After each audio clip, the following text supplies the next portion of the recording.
Bom dia, nono ano.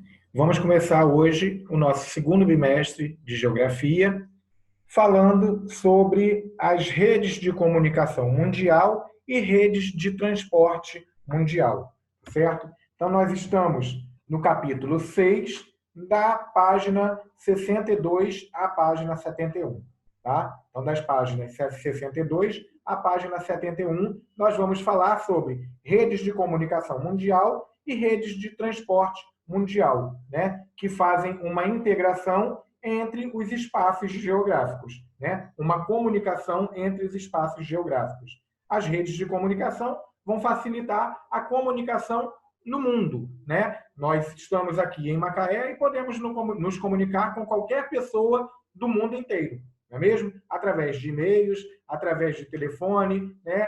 Através de várias formas nós podemos nos comunicar com qualquer pessoa do mundo, tá certo? Então, redes de comunicação mundial, elas estão relacionadas à internet, à infovia e à telefonia.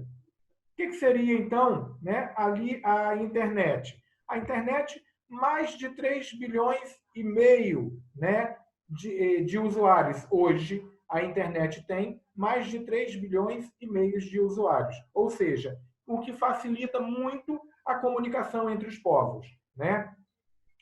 Porém, tem um acesso desigual entre países e continentes. Nós sabemos que países, né, do Sul têm menos condições de acesso à internet do que os países do Norte, né? Os países do Norte são considerados países desenvolvidos, né, economicamente superiores aos países do Sul, que são considerados países subdesenvolvidos ou em desenvolvimento. Obviamente, o poder econômico das pessoas que estão localizadas nos países do Sul é maior do que o poder econômico das pessoas dos países do Norte. Então, as pessoas dos países do Sul, dos países desenvolvidos, elas têm muito mais acesso com muito mais facilidade às redes de internet do que as pessoas que estão nos países, né, do Sul, né? As pessoas do país, voltando aqui, as pessoas que estão nos países do norte, né, os países desenvolvidos, né, elas têm muito mais facilidade a acessar a internet do que as pessoas dos países do sul, né, que são países subdesenvolvidos ou em desenvolvimento, né? Então, a internet ela é de mais fácil acesso para as pessoas que estão localizadas nos países do norte, porque são países mais desenvolvidos do que os países do sul, né? Agora mesmo, nessa pandemia, nós estamos percebendo que,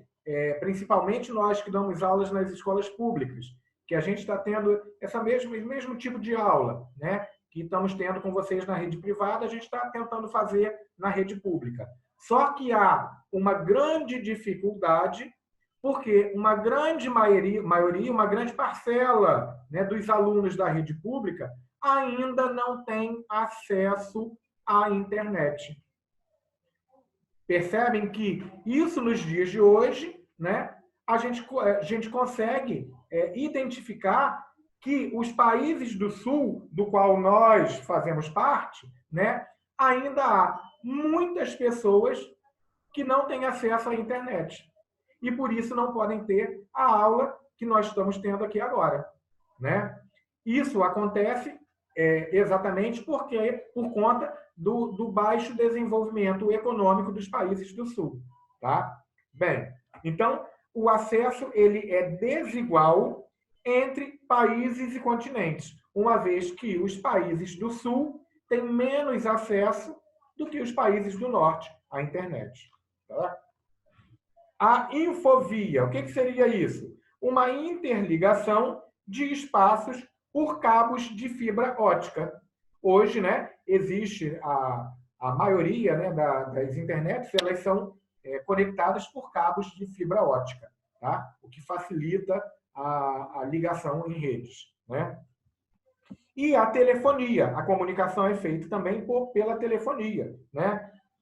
A telefonia dinamizou as relações sociais durante a segunda revolução industrial, né? E a telefonia móvel e os smartphones que chegaram, né, há pouco tempo, se comparando a tempo histórico, chegaram há pouco tempo para a gente.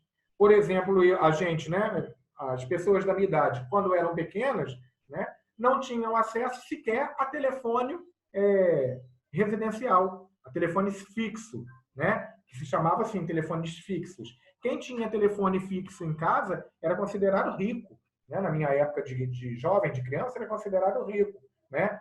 Os telefones celulares, os telefones móveis, chegaram na década de 90, por exemplo, né? E aí foi um grande boom, né, no país. Por quê? Como se imaginar, né, que um telefone que não estivesse ligado, conectado a uma tomada, iria funcionar? Né? Como que eu, na rua, iria falar com uma pessoa? Né? A gente não imaginava isso. E isso, na década de 90, chega como uma grande novidade para a gente, né? E pergunte aos pais de vocês, que eles vivenciaram isso também, né? E foi uma grande novidade para a época, né? Porque a gente não imaginava que isso poderia acontecer. Como também, né, os aparelhos de computadores, né? Que para a gente também foi uma grande novidade. Muitos de nós amadurecemos, né? Tivemos aí a nossa juventude com as máquinas de datilografia, né? As máquinas de escrever. Eu mesmo já fiz várias provas utilizando máquina de escrever, porque não tinha computador. Né? Os computadores também chegam, né, no Brasil na década de 90, tá? Que eles começam a chegar ao Brasil, né? Porque eles eram utilizados geralmente pelos militares. E depois eles passam, né, e pelas linhas aéreas também, pela aeronáutica. E depois eles passam a ser difundidos, né, em toda a sociedade, certo? Então, as redes de comunicação, elas vieram para facilitar essa interação entre os povos, né? Dentre as linhas de comunicação, nós temos a internet, a telefonia e a infovia, tá certo? E as redes de transportes também, mundial, né? Que vieram para facilitar esse convívio entre as nações, entre os territórios, né? E facilitar com que as culturas se chegassem também a vários territórios, né? Através dos transportes, a gente consegue chegar também a vários lugares. Por exemplo, nós que moramos na América, conseguimos chegar ao continente europeu apenas ou através do mar, no transporte marítimo, ou do transporte aéreo, né? Porque ainda não existe trem que vá da América à Europa que passe pelo oceano para se chegar lá, né? Então, o contato entre essas grandes nações, América e Europa e Ásia e África, né? A América, o continente mais isolado, da África, Ásia e Europa, só se dá para esses territórios através da transporte ou marítimo ou aéreo. O transporte terrestre e ferroviário, não se faz nesse sentido. Tá? Bem, então nós temos vários tipos de transportes que facilitam as redes mundiais. O transporte aquático, que ele pode ser chamado de aquático quando se faz nos rios, e marítimo quando se faz nos mares e oceanos, né? O transporte ferroviário, o transporte rodoviário, o transporte aéreo e o transporte dutoviário, né? Que é feito através de dutos, que já existem trens que são ligados, né, através de dutos passando por debaixo do oceano, né, pelo oceano, tá? Então esses trens eles utilizam os dutos e também transportam, né, o transporte de gases, de óleos, de minérios e outras coisas mais que passam por dutos também, tá? Como o gás. O gás no Brasil ele chega aos postos de gasolina por dutos, né? É um transporte uma rede de transporte também mundial, tá? Então vamos ao transporte aquático, que é feito em rios, né? E o transporte marítimo feito nos mares e oceanos. Esse é um transporte de grandes cargas, né? O transporte marítimo, ele veio para auxiliar as grandes cargas, né? e com baixos custos e impactos, baixos impactos também ambientais. Mas, mesmo assim, o transporte marítimo e aquático, ele causa impactos ambientais também, tá? Então, nós temos o transporte marítimo, que ele surge para que se possam transportar grandes cargas, né? Carros, a gente tem o transporte de carros, feito pelo transporte marítimo, né? E várias outras cargas de grandes tamanhos, né? Tem baixos custos, porque ele carrega muitas cargas de uma só vez, né? E baixos impactos ambientais. Mesmo assim, ele causa alguns impactos ambientais. Por exemplo, derramamento de petróleo nos mares e oceanos, né? Isso pode acontecer, e isso vai causar grande impacto ambiental, como já aconteceu aqui na nossa costa, na costa brasileira, né?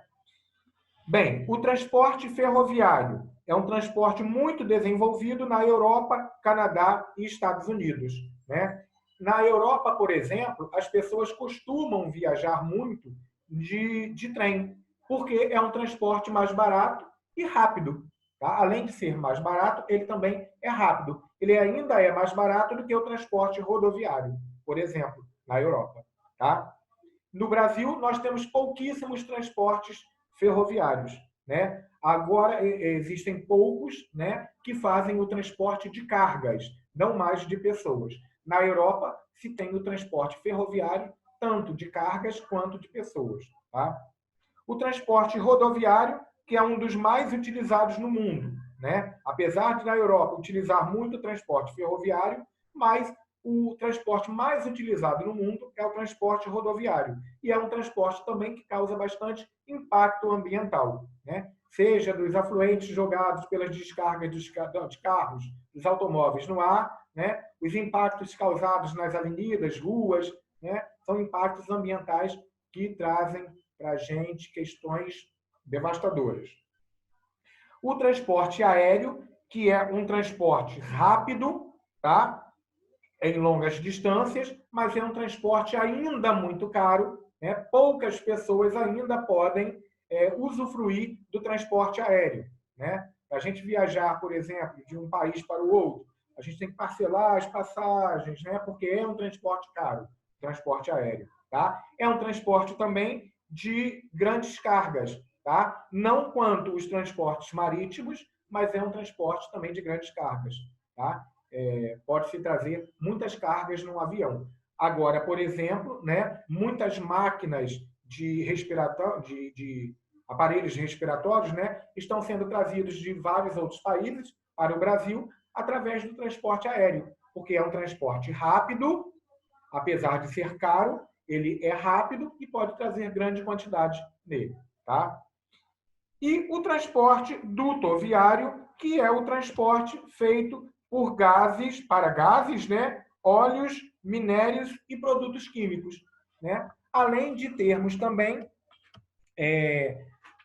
um trem que passa, que liga uma nação a um território ao outro, que vai por duto também, tá? Bem, gente, então aqui a gente fecha o capítulo 6, relacionado às redes de comunicação mundial e rede de transporte mundial, né? É a integração entre os espaços geográficos. Agora vocês podem fazer os exercícios que estão nas páginas 69, 70 e 71, tá? 69, 70 e 71. Fiquem com Deus e uma boa semana.